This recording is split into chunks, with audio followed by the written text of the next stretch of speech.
It's Neil Gillingham here again. Okay, so we're going to be talking about my upbringing now. Cool, so upbringing. So if we was to look from, in terms of my upbringing, how would I describe it?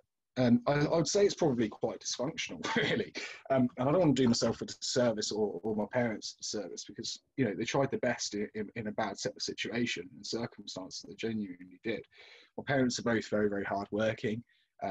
They've always worked. We've never claimed benefits, and I'm not, sort of putting anybody down that claims benefits, but, they've always had a good work ethic, and that's always been instilled for me. I left school at 14, so my upbringing was a little bit different, going back to sort of my own personal situation in terms of my grandfather. And I was born into a really, really unique set of circumstances in the sense that this was completely out of my control, right?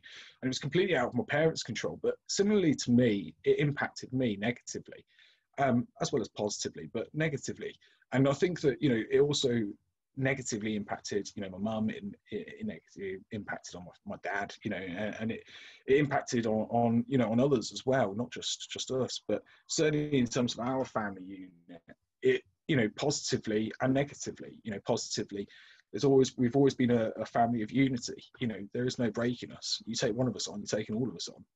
It's always had that spirit. We've always been very, very close knit. We stand by each other, irrespective. Is that it's we all make mistakes.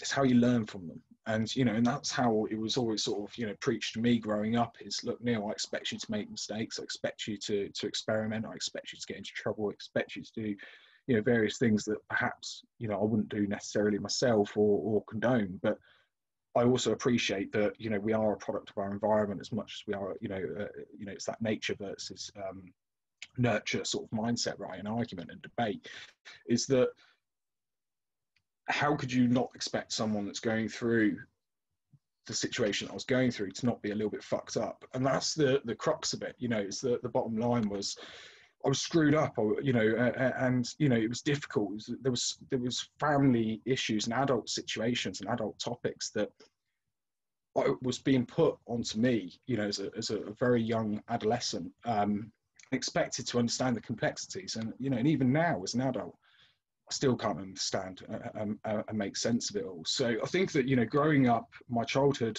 was one of there was a lot of sadness. There was a lot of violence. At times, there could be a very, very violent upbringing. There was drugs involved. The alcoholism, addiction as a full stop. There was a lot of anger, a lot of resentment. A lot of resent. And I think that, if we was to look at the confusion, it's having those answers, how can you have peace if you don't have the answers to the questions? Family history-wise, our family is fragmented, other than my immediate family, i.e. my mum, dad, partner, child, and what have you. The rest of our family is completely fragmented for one reason or another, usually down to family disputes, but often boiling down to money as well. And and that was always a bone of contention in our family, is that we didn't have much money growing up. We were poverty stricken, whether working or not is irrespective. Unfortunately, working class is exactly that, is that you're working for a big boss who's usually scraping all of the cream off the top. So for my parents, it was it was a hard upbringing. And I think that in terms of my mum, wow, what a brave young, brave woman, genuinely. She was strong. She was an absolute inspiration. We only get one mum, right? And she was definitely my queen, still is. Even now, my missus wouldn't be too happy for me to admit that, but it's true. And I think that, in terms of my upbringing, there was, with that, it shaped how I deal with things now, but especially growing up, that confusion, and as I say, anger. And it's like that iceberg analogy, right? Is that at the top of the iceberg, you've got anger, but beneath the surface, you've got a lot more other frustrations that you've got to try and get through. You've got to try and process and understand, whether it be anger, resentment, bitterness, embarrassment, fear, all of these different sort of a freight of emotions ultimately that that are going through, and you don't really know how to cope with all of those and process them all. And often, all too often, is that we lash out on those that we love, that are closest to us. And that was very much what happened in my family. Is that my father wanted to protect his family, but he couldn't because of my grandfather being in prison. You know, he could see that the torment and the trauma it was having, that he was inflicting on, you know, on his wife. At the same time, my father had his own you know, issues. My mum had her problems as well, personal issues, and you know, and when you add all of those together, coupled with the fact of this big problem that was going on in our lives, is that it was bound to have a negative impact. And so, you know, for us, when I was growing up, I grew up in a 3-bed mid-terrace council house. You know, we didn't have, as I say, much money. I remember when I was, must have been probably around about 8, when our car was repossessed, you know, on the drive. I remember all the neighbours sitting there curtain twitching, as my mum watched our car being towed off the drive, and you know, and everybody was laughing. And I even look at it now, you know, I was saying earlier, with regards to now, is that the standards that I now maintain is that, you know, I only drive BMWs. I've only always driven BMWs, and the reason being is it was always sort of that measure of success, right? It was like, okay, then the only people on my estate, to be honest with you, that drove performance cars, Mercedes, BMWs, and that sort of thing, drug dealers, being completely frank. So for me, it was like when I could buy my own BMW, it was sort of like, I guess, and legitimately, more importantly, it was sort of like I'm winning, right? I'm winning. You know, God, I must be doing something right. I can now. It's no different with watches. You know, it was like it was that measure of success that I never saw when I was a kid growing up.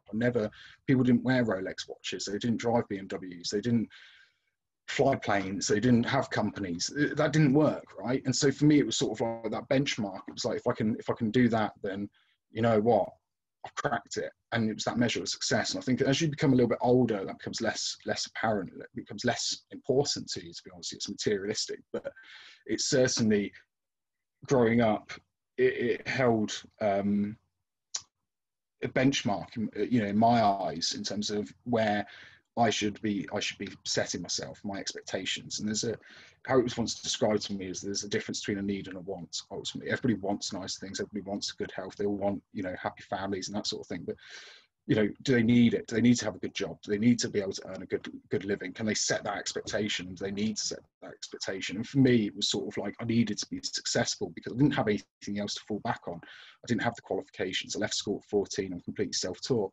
So, you know, in terms of, you know, my childhood, I would say that it was confusing. It was hard. It was violent at times. It was very, very violent. It was very sad.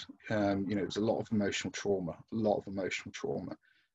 you know, from the ages of 14 up to 18, I probably tried committing suicide 5, 6, 7 times.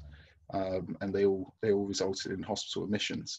So I think that, you know, in terms of, you know, my head was screwed. It really, really was. And at the same time as dealing with, you know, these issues that were growing up, you know, in terms of, you know, as I say, drugs and drug addiction, not myself, but those around me, is that, you know, it was really, really difficult as a young child when you see the damage that's been inflicted on the ones that you love, your parents, right? And, you know, that filters down in terms of the dysfunctionality that it then impacts your own family life. And ultimately, the ultimate victim in all of that was me, as an only child. So I didn't have a sibling that I could bounce off of and, you know, and discuss with. It was very much me on my own. And this is what you got to deal with. And I think that whilst a lot of these subjects would break a lot of people, for me, I would never allow someone to break me. I will never allow you to break me. You can throw as much as you want at me, and I'll fight you until the death. And I think that it's that mentality, it's that fighting mentality, but not all of us have that, right? And so that's why I'm kind of hoping that, you know, not everybody has that fighting mentality. Not everybody, and there's no right or wrong in it. Like, genuinely, there isn't, you know. But for me, it's sort of, you know, you have to stand up and be heard. And, you know, you need other people to support you. You know, look, if you haven't got the confidence, right, you need to go to someone who has got the confidence, who can act as your representative, who has got that knowledge, that experience, those life skills to say to you, you know what, you know, I've been there, I've done it, mate, you know, and this is where I'm at. And I'm hoping that that's where, you know, I'm at really now in my life, is that, you know, when I reflect on Henley and I reflect on some of the things that we've gone through, and some of, as I say, some of the challenges, is that I'm hoping that those life experiences can save him where it could have killed me. So I think that, you know, in terms of my childhood, to summarize, it was tough. It was emotional. It was a roller coaster. You know, there isn't many subjects in my life that I can't speak from the heart about, from the cuff, you know, and not have to particularly research it. You know, I don't have to look into these subjects to talk, you know, passionately about them.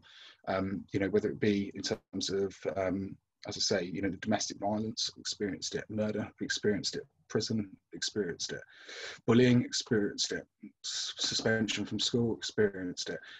You know, and I don't say it to boast, I don't, because if I can, you know, once again, I look at my son, I don't want him to go through any of that. I want to break the cycle, you know, I want to buck the trend, and, you know, I want to nip it in the bud whilst I still can.